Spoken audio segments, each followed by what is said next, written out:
স্থানটি রাজবাড়ী জেলা পাংশা থানার হাবাসপুর গ্রামে। কথা না বাড়িয়ে সরাসরি আমি ঘটনায় চলে যাচ্ছি। আমার চাচার নাম হাসান মণ্ডল, পেশায় একজন ঘোড়ার গাড়ি চালক। তিনি তার এলাকাতে ঘোড়ার গাড়িতে মানুষ সহ বিভিন্ন মালামাল বহন করে বেড়াতেন।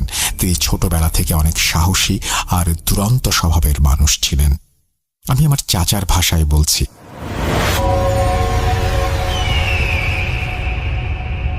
আমি রাতে খাবার শেষ করে ঘুমোতে যাব এমন সময় এক লোক এসে আমার নাম ধরে ডাকলো।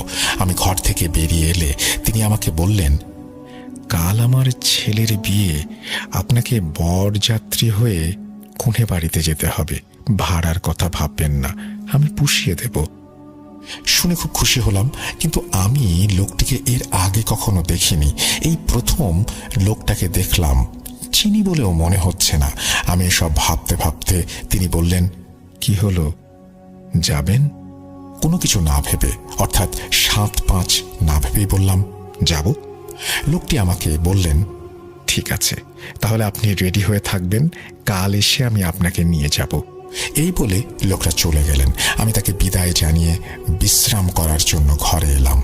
তখন আমার মাথায় একটা চিন্তা এসে ভর করলো। আজ তো শুক্রবার আর কাল তো শনিবার। শনিবারে আবার কারো বিয়ে হয় নাকি? এই ভাবতে ভাবতে আমি ঘুমিয়ে গেলাম। বলে রাখা ভালো, তখনকার মানুষ একটু কুসংস্কারে বিশ্বাস করত। তারা ভাবত শুক্রবার ছাড়া অন্য কোনো দিনে বিয়ে হওয়াটা কেমন যেন অশুভ অশুভ একটা ব্যাপার। সকালে উঠে যথারীতি